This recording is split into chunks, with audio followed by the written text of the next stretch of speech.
मलाई राज्यले तलब र भत्ता खुवाउँछ भने मैले त्यो काम नगरिकन मैले हाजिर मात्रै लाएर मैले चाहिँ तलब भत्ता खान्छु भने त्यो पनि भ्रष्टाचार हो। के कारणले ब्याक पर्नु भयो? के कारणले ब्याक पर्नु भने मैले भनिसकेँ त, सिस्टम भएन। उहाँहरूलाई जिताएर पठाएको सांसद बन्द हुनु भएन, मन्त्री हुनुभयो विकास हुन्थ्यो भन्नेमा उहाँहरूको बुझाइ अहिलेसम्म रह्यो, हाम्रो बुझाइ पनि त्यही रह्यो। कुरा सुन्थेँ मैले, त्यो चाहिँ हाम्रो रामहरि खतिवडा योभन्दा अगाडिको हाम्रो माननीयले संसदमा बारम्बार बोल्नुभयो। हामी कुरा नेताहरूको पत्ताउँदैनौँ, कतिपय कुरा पत्ताउनु पनि पर्ने रहेछ क्या। उहाँले रोस्टमबाट भन्नुभयो मेरो क्षेत्रमा विकास भएन, मेरो जिल्लामा विकास भएन, मेरोमा मन्त्री नै चाहिने भयो, मन्त्री पनि पावरफुल चाहिने भयो कि प्रधानमन्त्रीको फेर समाउने मान्छे चाहिने भयो। म चाहिँ ओखलढुङ्गा जिल्ला जो मेरो जिल्ला हो, त्यो जिल्लामा प्रधानमन्त्री बनेन भने त्यहाँको जनताले कहिले विकासै नपाउने। आजको सिएन मिडिया नेटवर्कको सिधा बहसमा हामीसँग सिधा बहस गर्न हुनुहुन्छ कोशी प्रदेश सदस्य राष्ट्रिय स्वतन्त्र पार्टीका युवा नेता समाजसेवी कुमार पौडेल। दाइ, यहाँलाई स्वागत छ। धन्यवाद। सबभन्दा पहिला दाइ, तपाईँ समाजसेवा गर्दै आउनु भएको थियो, अहिले राष्ट्रिय राजनीतिमा जोडिनु भएको छ। तपाईँलाई समाजसेवा गर्दै गर्दा राजनीतिमा चाहिँ किन कसरी जोडिनु भयो र अनि यो राष्ट्रिय स्वतन्त्र पार्टी नै किन रोज्नुभयो तपाईँ? धन्यवाद। यो मेरो बुझाइमा के भयो भने समाजसेवा नै राजनीति हो भन्ने बुझाइ मेरो मनमा आयो। राजनीति कसरी गयो भने यो देशमा राजनीति कसरी बिग्रिँदै गएको परिस्थिति थियो भने हिजो राजनीति चाहिँ कुनै एउटा व्यक्ति बन्नको लागि, राज्य बनाउनको लागि होइन, कुनै एउटा व्यक्ति बन्नको लागि, आफ्नो परिवार बनाउनको लागि, आफ्ना र आफन्तहरू बनाउनको लागि एउटा जागिर पेसा जस्तो एउटा राजनीतिलाई बनाएपछि जनतामा ठुलो ठुलो फ्रस्ट्रेसन देखियो। जनताले एउटा विद्रोहको आवाज सुरु गरिसकेको अवस्था रह्यो, जो अहिलेको निर्वाचनको परिणामले पनि यो प्रश्न पारिसकेकै छ। राजनीति जुन दिशामा जानु पर्थ्यो त्यो दिशामा राजनीति गएन। यो राजनीतिलाई सही दिशामा लानुपर्छ। राजनीति चाहिँ पूर्ण रूपमा समाज सेवामुखी, समाजलाई सेवा गर्ने रूपमा अगाडि बढ्नुपर्छ भन्ने बुझाइ भएर म समाज सेवामा त पहिलादेखि छँदै थिएँ। त्यसलाई चाहिँ पूर्ण रूपमा राजनीतिलाई सेवामुखी बनाउनु पर्छ भनेर म चाहिँ राष्ट्रिय स्वतन्त्र पार्टीमा आबद्ध हुँदै अहिलेको यात्रा राष्ट्रिय स्वतन्त्र पार्टी मार्फत अगाडि बढिरहेको अवस्था हो। जेएनजी आन्दोलनको बलमा यो चुनाव भयो। यो चुनावमा चाहिँ अभूतपूर्व राष्ट्रिय स्वतन्त्र पार्टीले 2/3 बहुमत ल्यायो र अहिले सरकार बनाउने अवस्थामा छ 2/3। यो जनताको आशा हो कि दाइ अत्याधिक निराशाको बोझ हो? यो अब सर्वप्रथम त निर्वाचन भर्खरै सकियो, अब सबैतिर मत परिणाम आइसकेको छ र अब सरकार बनाउने क्रममा राष्ट्रिय स्वतन्त्र पार्टी अगाडि बढिरहेको अवस्थामा छ। लगभग अब बन्ला। यसमा अब सर्वप्रथम म आम नेपाली नागरिकलाई, सचेत नेपाली नागरिकलाई धन्यवाद ज्ञापन गर्न चाहन्छु। किनभने एउटा परिवर्तनको हुटुटी बोकेर जनतालाई राजनीति भनेको पेसामुखी होइन, सेवामुखी राजनीति अगाडि बढाउनुपर्छ। यो देश एउटा सिस्टममा बस्नुपर्छ र सिस्टमले देश चल्नुपर्छ। भ्रष्टाचारको न्यूनीकरण मात्रै होइन, भ्रष्टाचारको अन्त्य गर्नुपर्छ भनेर एउटा जुन निलो क्रान्तिमा हामी आबद्ध भएका थियौँ र एउटा अभियान चलाएका थियौँ। यो अभियानलाई आज आम नेपाली जनताले स्वीकृत गरिदिनु भएको छ, पास गरिदिनु भएको छ। यसमा आम नेपाली जनतालाई म हार्दिक धन्यवाद ज्ञापन गर्न चाहन्छु तपाईँको मिडिया मार्फत। निश्चय नै अब यो जुन नेपाली जनताले आशा, भरोसा र विश्वास गरेर राष्ट्रिय स्वतन्त्र पार्टीलाई मत दिनुभएको छ, यो मतले राष्ट्रिय स्वतन्त्र पार्टीले त जिति नै सक्यो। लगभग 2/3 हामी छौँ र सरकार गठनको प्रक्रियामा छ। अब हाम्रो पुरै ध्यान कतापट्टि जाँदैछ भने यो राष्ट्रिय स्वतन्त्र पार्टीले जित्ने, राष्ट्रिय स्वतन्त्र पार्टीको भोटरले जित्ने अथवा राष्ट्रिय स्वतन्त्र पार्टीले मात्रै जित्ने भन्ने कुरा छैन। आम नेपाली जनतालाई कसरी जिताउन सकिन्छ भन्ने कुरा चाहिँ हामीले एकदम गम्भीरतापूर्वक लिएका छौँ र आगामी हाम्रो यात्रा भनेको आम नेपाली जनतालाई कसरी जिताउन सकिन्छ भन्ने किसिमले चाहिँ अबका कार्यक्रमहरू अगाडि बढाउने तयारी हुँदैछ। अब यसमा चाहिँ पहिला जति हाम्रा माननीयहरू जित्नुभयो, सांसद धेरै बनायौँ, सरकार पनि धेरै बने। यही जेएनजी आन्दोलनकै बेला तपाईँले कुरा निकालिहाल्नुभयो, त्यो बेला पनि 2/3 सरकार थियो, गठबन्धनकै भने 2/3 सरकार थियो, लगभग थियो। अब त्यो बेलाको 2/3 सरकारको दम्भ, एउटा चाहिँ घमण्ड, एउटा चाहिँ उसको काम गर्ने कार्यशैलीले कसरी विद्रोह भयो भन्ने कुरा तपाईँ हामीले भोगेकै कुरा हो, यो देशले भोगेकै कुरा हो। विद्रोह आफै जन्मिँदैन, विद्रोह परिस्थितिले जन्माएको हो। त्यतिखेरको परिस्थिति नै त्यो जेन्जी मुभमेन्ट गराउनको निमित्त पर्याप्त थियो र जेन्जी मुभमेन्ट भयो र ठुलो शहादत प्राप्त गरे हाम्रा भाइ बहिनीहरूले। रगत बगाउनु पर्यो, जनधनको क्षति भयो। यत्रो जनधनको चाहिँ जो चाहनै थिएन, राज्यलाई ठुलो घाटा चाहिँ बिहोर्नु परेको अवस्था छ। यसलाई चाहिँ यो चुनाव सामान्य चुनाव हामीले पहिला पनि थिएन भनेका थियौँ। यो जनमत सङ्ग्रहको सरह हो, यथास्थिति चाहने र परिवर्तन चाहने बिचको चाहिँ लडाइँ हो भनेर हामीले पहिला पनि उद्घोष गरेर हामी त्यो अभियानमा थियौँ र त्यो अभियानलाई जनताले चाहिँ अब परिवर्तन गर्नै पर्छ, देश अब यही दिशा र यही बाटोमा बढ्न सक्दैन भन्ने स्पष्ट सन्देश दिनुभएको छ। यो आम नेपाली जनतालाई म पुनः एकचोटि धन्यवाद व्यक्त गर्न चाहिँ चाहन्छु। पुरानो दल असफल भयो भनेर उदाएको पार्टी हो रासपा, यो पनि असफल भयो भने त्यसको जिम्मेवारी को हुन्छ? अब म अहिले तपाईँको स्टुडियोमा बोल्दैछु जुन बेला रासपाको सरकार बन्दैछ, म त्यही रासपाको एउटा जिम्मेवार व्यक्ति पनि हो। हजुर। अब अहिलेको सरकारलाई असफल हुने छुट छैन, अहिलेको बन्दै गरेको सरकारलाई पनि असफल हुने छुट छैन र राष्ट्रिय स्वतन्त्र पार्टीलाई पनि जनताले असफल हौ भनेर दिएको मत होइन। किनभने अहिले सरकार बनाउनको लागि मात्रै पनि नेपाली जनताले मत दिएको अवस्था छैन। अहिले सरकार चलाउन कहाँ के कुरामा अप्ठ्यारो पर्छ, हामीले खोजेको सुशासन ल्याउनको निमित्त के कुराले बाधा अडचन बनाइरहेको छ, त्यो सबै कुरा फुकाउने म्यान्डेट दिएको छ।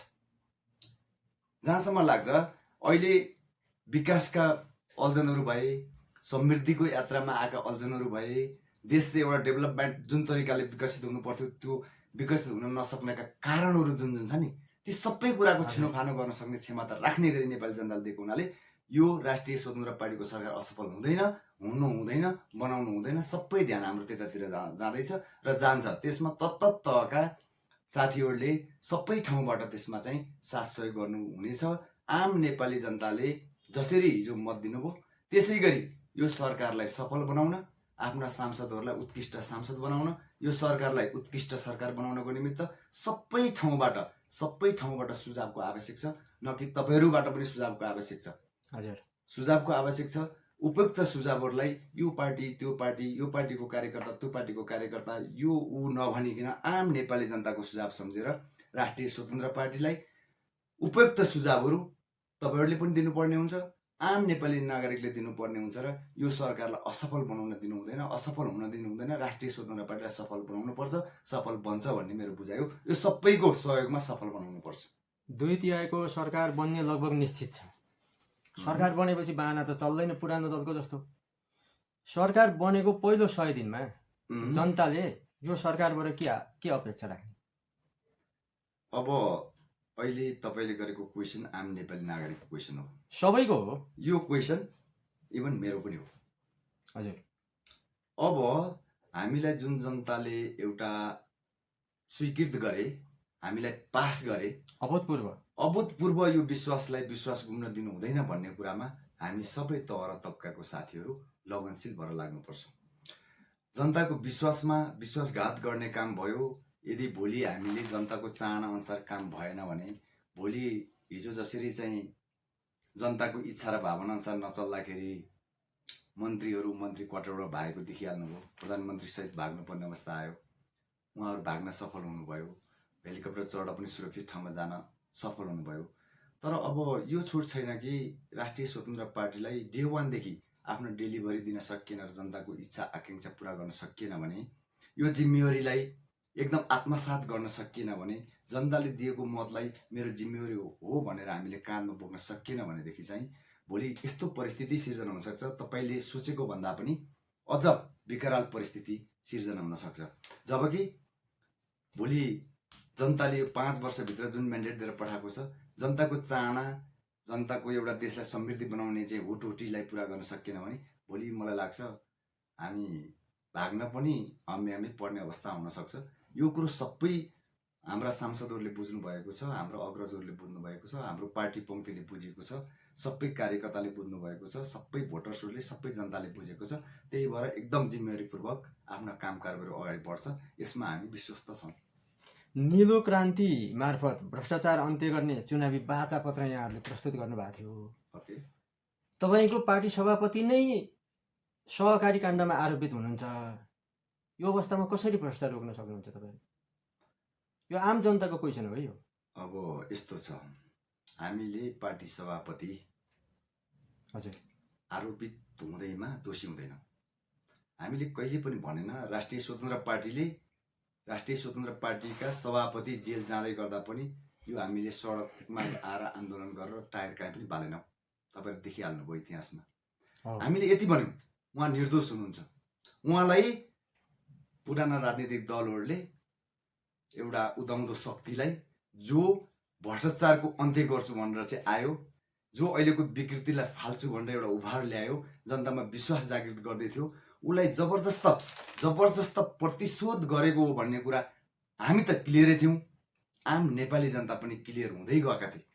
अब अहिले यो जुन चाहिँ प्रतिशोध होइन भन्ने कुरा चाहिँ जनताको अदालतबाट अहिले पूर्ण रूपमा यो चाहिँ प्रतिशोधै हो भन्ने गरी मत प्राप्त भएको छ। योबाट पनि अब मैले यसको एन्सर दिइरहनु पर्दैन कि यो रवि लामिछाने हाम्रो सभापति जो हुनुहुन्छ उहाँ चाहिँ दोषी नै हो, उहाँ चाहिँ विभिन्न काण्डमा फस्नु भएको छ। यो भन्ने कुरा चाहिँ जुन पुरानो पार्टीको एउटा प्रपञ्च थियो, यो प्रपञ्च मात्रै हो, यो सब मिथ्या र झुटा कुरा हो भनेर हामीले बारम्बार भन्दै आएको कुरा चाहिँ अहिले आम नेपाली जनताको जन अदालतबाट चाहिँ उहाँलाई यो होइन भन्ने कुरा चाहिँ प्रमाणित गरिदिनु भएको छ। यो यदि रहेछ भने आफ्नै पार्टीभित्र कोही दोषी छ भने दोषी भेट्यो भने कारबाही हुन्छ। राष्ट्रिय स्वतन्त्र पार्टीले पहिलादेखि भन्छ, यो मैले भन्ने कुरा होइन, हाम्रो इभन सभापतिले भन्नुभएको छ, यदि म दोषी हो भने फैसला गर न त। तर फैसलै नगरिकन एउटा रातारात मान्छेलाई चाहिँ एउटा चाहिँ प्रतिशोधपूर्ण भावना राखेर चाहिँ काम हुन्छ भने नेपाली जनताले यो कुरो सहँदो रहेनछ। नेपाली जनता सचेत भइसकेछन्, बुझिसकेछन् भन्ने कुरो त अहिलेको मत परिणामले पनि देख्न सकिन्छ नि त। यो उभार त्यत्तिकै आएको उभार होइन, यो अन्धविश्वासले आएको उभार पनि होइन। यो यस्तै राजनीतिक दलहरूका घृणित कामहरू जो आफ्नो पार्टीभन्दा बाहिर अरू शक्ति कुनै आउन लाग्यो, राम्रो गर्छु भन्न लाग्यो भने त्यसलाई खुट्टा तान्ने प्रवृत्ति नेपाली जनताले दुनियाँले हेरिरहेको थियो, विश्वले हेरिरहेको थियो। त्यही भएर अहिले रवि लामिछानेलाई जनअदालतले यो होइन भनेर अनुमोदित गरिसकेका छ। अब न्यायालयले सायद त्यो झिना मसिना कुराहरूमा अल्झिने कुरा छैन, सत्य तथ्य छिटो सार्वजनिक गर्नुपर्छ भनेर हाम्रै सभापतिले पनि बारम्बार भन्नुभयो। अहिले पनि तपाईँको चाहिँ सुनवाई हुने क्रममा विभिन्न मुद्दाहरू होलान्, ती कुरा छिटो फैसला हुनु पर्यो भनेर हामीले पहिला पनि भनेका थियौँ, अहिले पनि त्यही भन्छौँ। दोष निर्दोष के हो भन्ने कुरा अदालतलाई हामीले भन्न मिल्दैन। तर हाम्रो नजरमा, आम नेपाली जनताको नजरमा उहाँ निर्दोष हुनुहुन्छ, जो पारित भइसकेको छ। धेरै कुरा मध्ये यहाँहरूले सिस्टम बदल्ने नारा पनि दिनुभएको छ चुनावमा। हो, ठ्याक्कै कुन सिस्टम कसरी कहिले बदलिन्छ? सिस्टम नबदल्ने हो भने यो देश बदल्न सकिँदैन। यो हाम्रो बुझाइ चाहिँ यो हो। अब कसरी हो भने नि, विकास किन भएन? हामी विकास मात्रै खोज्छौँ। अनि सबैले विकास भएकै छ भन्छन् त। बाधा लड्ने भिडमा गाडी कुद्या छ, स्कुलको टिनको छानो भएकोमा ठुल्ठुला बिल्डिङ बनाएका छन्, अस्पताल छ गाउँभरि, नेट चलेको छ, सबै कुरा छ। तर यो विकास होइन। जति चिज छ त्यो कुरो प्रभावकारी छैन। हजुर, हामीहरू बुझाइ यो छ, प्रभावकारी भयो। स्वास्थ्य मन्त्रालय गाउँ गाउँमा छ, प्रत्येक वार्डमा स्वास्थ्य चौकी खडा छ, तर डाक्टर छैन। 2-3 जना डाक्टर पनि छ। तर के छैन त्यहाँ? जुन राज्यले लगानी गरेर स्वास्थ्य मन्त्रालयलाई गाउँ गाउँ पठाएको छ नि, पूर्वाधार मात्रै भयो। पूर्वाधार भए, कर्मचारी पनि भए, तर त्यसले जति उपलब्धि दिनु पर्थ्यो नि, परिणाम दिनु पर्थ्यो नि, त्यो परिणाम दिन सक्यो भने पनि यो देशको आधा समृद्धि चाहिँ त्यहीँबाट सुरु हुन्छ। हामी त्यहीँबाट खोज्दैछौँ कुरा। अब किनभने स्वास्थ्य चौकी अर्को निर्माण गर्नु परेन क्या हाम्रो गाउँमा, कुनै पनि गाउँमा प्रत्येक वार्डमा स्वास्थ्य चौकी पुगेको छ। स्वास्थ्य चौकी पुग्यो, औषधि पुगेन, कर्मचारी पुगे, सेवा दिन सक्ने कर्मचारी पुगेको छैन। सेवा दिन सक्ने कर्मचारी पनि पुगेको छ, तर त्यो सेवा नै दिनुपर्छ भन्ने भावना जागृत गराउन सकिएको छैन। राज्यको नीति नै कस्तो भयो भने जागिर खाइदिने, जागिर खाइसकेपछि कस्तो भयो भने त्यो काम गरे पनि तलब आयो। तपाईँले भनेको ठिक हो, एउटा अक्सिजनको कमीले मान्छे मर्ने अवस्था अझै पनि छ भने त। स्वास्थ्य चौकी निर्माण गरियो, एक्सरे हुँदैन, स्वास्थ्य चौकी निर्माण गरियो, अस्पताल पनि बनाइयो, कर्मचारी पनि याचे अयब नर्सहरू त्यहाँ नियुक्ति गर्यो, डाक्टरै भए, तर औषधि दिन नसकेपछि काम हुन सकेन। अब राज्यसँग हामीले खोज्नु पर्यो स्वास्थ्य चौकी बनाउन सक्ने, कर्मचारी राख्न सक्ने, तर औषधि दिन नसक्ने कारण के हो? औषधि दिन नसकिने स्वास्थ्य चौकी राख्नु र नराख्नुमा के भिन्नता छ? यसमा पनि भ्रष्टाचार देख्नु भएको छ? यसमा भ्रष्टाचार भन्ने कुरा कस्तो हो भने, म कुनै पनि ठाउँमा जागिर खाएर सरकारी पैसा तलब र भत्ता बुझेर मैले राज्यले मलाई जुन नीति जुन नियममा बसेर राज्यलाई सेवा र परिणाम दिए भनेर मलाई राज्यले तलब र भत्ता खुवाउँछ भने मैले त्यो काम नगरिकन मैले हाजिर मात्रै लाएर मैले चाहिँ तलब भत्ता खान्छु भने त्यो पनि भ्रष्टाचार हो। भ्रष्टाचार त्यो पनि हो, किनभने मैले डेलिभर दिन सक्नुपर्छ। राज्यको तलब भत्ता खाइसकेपछि मैले राज्यको तलब भत्ता खाएको छु भने चाहिँ त्यो अनुसारको राज्यले खोजे अनुसारको र जनतालाई दिन सक्नुपर्ने सेवा सुविधा मैले दिन सक्दिनँ भने त्यसलाई पनि हामी भ्रष्टाचार मानेर जानुपर्छ भन्ने चाहिँ मेरो बुझाइ छ। किनभने यो गर्न सक्यो भने हाम्रो सबै कुराहरू पुगेको कुराहरू जनतासम्म पुग्न सक्छ। तपाईँको स्वास्थ्य मन्त्रालय जनताको घरसम्म पुग्न सक्छ, कृषि मन्त्रालय कृषकको घरसम्म पुग्नु पर्यो। अहिले इभन एउटा पालिकामा 7-8 जना जेटिए छ, तर त्यो जेटिएहरू पालिकाको अहिले म जसरी यहाँ कुर्सीमा बसेको छु तपाईँको अगाडि यसै गरी कुर्सीमा बसेर चाहिँ हाजिर लाएर चाहिँ तलब खाइदिएको छ घाम तापेर भनेपछि त्यो जेटिएलाई जबसम्म कृषकसम्म पुऱ्याएर हाजिर लाउने व्यवस्था हुँदैन, बाँझाबारीमा पुगेर चाहिँ खेतबारी सबै बाँझो छ हो खेतबारीमा पुर्याउने व्यवस्थापन हुँदैन, तबसम्म समृद्धि आउँदैन।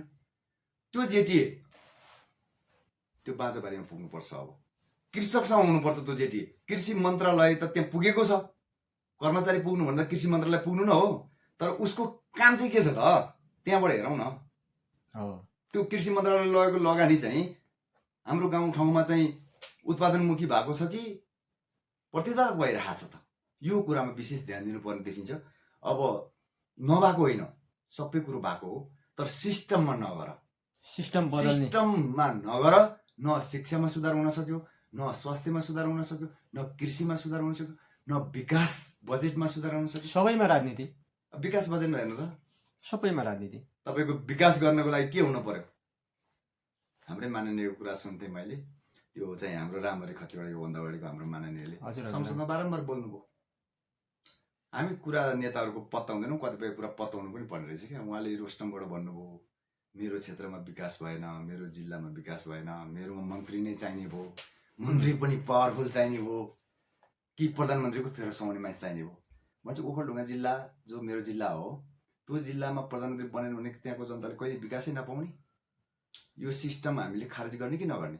विकास भनेको त सिस्टममा हुनु पर्यो नि त, सिस्टममा हुनु पर्यो। सरकार हुने होइन र कि जनप्रतिनिधि अहिले त कस्तो भइदियो भने नि हाम्रो जनप्रतिनिधि सांसद मात्रै पाएर विकास भएन क्या। योभन्दा अगाडिकोमा त पावरफुल मन्त्री हुनु पर्यो अनि बल्ल विकास भयो।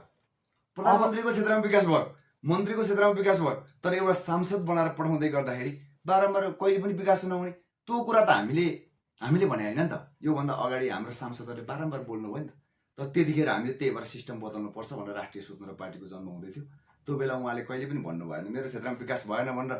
कार्यकर्ताको छारो टार्ने काम त भइ नै हाल्यो। तर यो सिस्टमले भएन, सिस्टम बदल्नु पर्यो।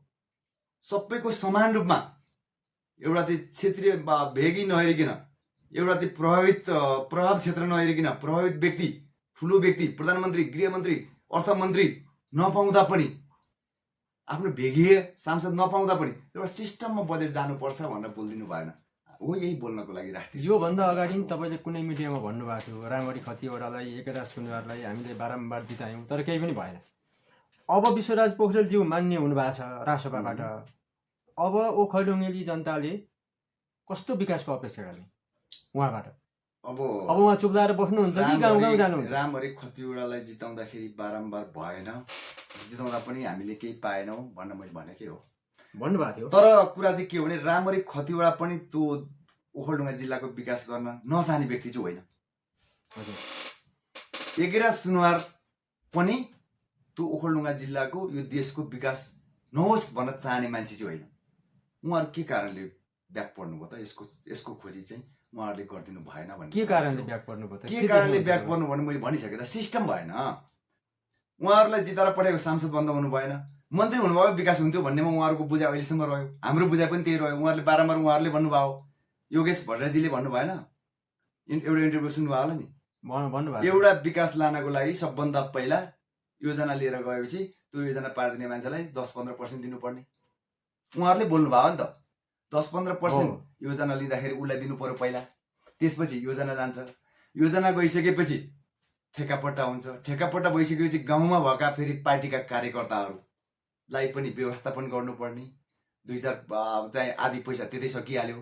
आधी पैसाले काम हुने, त्यो आधी पैसाले भएको काम पनि कस्तो हुने, लास्टमा त्यो चाहिँ पारित पास गर्ने बेला हुन्छ नि, इन्जिनियर त आउँछ, तल बतखाएर बसेको इन्जिनियर त फेरि त्यहाँ छ त्यो सरकारी इन्जिनियर, ऊ आउँछ। उसलाई पहिले थाहा छ यो चाहिँ सुरुमा बजेट पार्दादेखि चाहिँ 2-4% त्यहाँ दिएको छ, गर्दै यतापट्टि पनि आएको छ। अहिले त नेतादेखि कार्यकर्ता पाल्ने त विकास बजेट नै भएको छ। अहिलेको सिस्टम त्यो देखेको छ नि त। अनि ल्याएर सबै चाँजो पार्नु आधी मात्रै बजेट चाहिँ यहाँ खर्च भएको छ भन्ने कुरो उसलाई पहिल्यै थाहा छ, उसले पास गरिदिँदैन। अनि उसलाई पनि थोरै छुट्याएर ल है कुरा यो भनेपछि पास गरेपछि अहिले तपाईँको हिउँदामा पिच गरेको बाटो बर्खा के हुन्छ, पुरै पहिला जस्तै हुन्छ। हो, झन् काम नलाग्ने यो सिस्टममा भएको विकासले विकासको गतिलाई रोक्यो, हुन सकेन। त्यही भएर विकास हुनको निमित्त पहिला सिस्टममा आउनु पर्यो। विकास सिस्टममा आइसकेपछि फेरि कस्तो हुनु भने, विकासमा कसैले भ्रष्टाचार गर्छ भने त्यो मान्छेले राज्यद्रोहको मुद्दा लाग्नुपर्छ। त्यसले सार्वजनिक सम्पत्ति हिनामिना गरेको, त्यो त सार्वजनिक सम्पत्ति हो नि त। हामीले तिरेको करबाट चाहिँ आएको चाहिँ विकास बजेट हो नि त। त्यो विकास बजेटमा कसैले पनि दायाँ गर्छ भने त्यसलाई राज्यद्रोहको मुद्दा लगाएर त्यसलाई कहिल्यै पनि राज्यका तत्त कुनै पनि ठाउँमा त्यो मान्छे अयोग्य हुने गरी त्यसलाई चाहिँ बाइकट गर्न सक्नुपर्छ राज्यले। यहाँ त जो बढी भ्रष्टाचार गर्यो त्यो नेता बन्छ। सिस्टमै त्यही छ त नि। हो, यो सिस्टम बदल्नको लागि राष्ट्रिय स्वतन्त्र पार्टी आएको, यो बिल्कुल बदल्नु पर्नेछ, बिल्कुल बदल्छ पनि। अस्तिको चुनावमा माने भन्ज्याङमा, ओखलढुङ्गाको माने भन्ज्याङमा एउटा बुथमा जनता भोटै हाल्न गएन, केही आक्रोश हो। अब त्यहाँको चाहिँ ठ्याक्कै अब अहिले तपाईँले क्वेसन त गर्नुभयो, त्यहाँ एउटा चाहिँ सानो यस्तै विकासकै कुरामा प्रादेशिक सरकारको कुरो, प्रादेशिक अस्पतालको कुरा, त्यो अस्पताल चाहिँ आश्वासनमा दिएको काम भने जस्तो चाहिँ ढिलासुस्ती अथवा त्यो उनीहरूले चाहिँ भने जस्तो नभएपछि जनताहरू एकट्ठा भएर चाहिँ त्यहाँनिर मतदानमै सहभागी हुनु भएन। जनताहरू यसलाई चाहिँ एक किसिमले भन्दाखेरि विकास कति चाहिरहेछन् क्या, तर त्यो विकासको लागि अन्तिम लडाइँ पनि लड्न तयार छन्।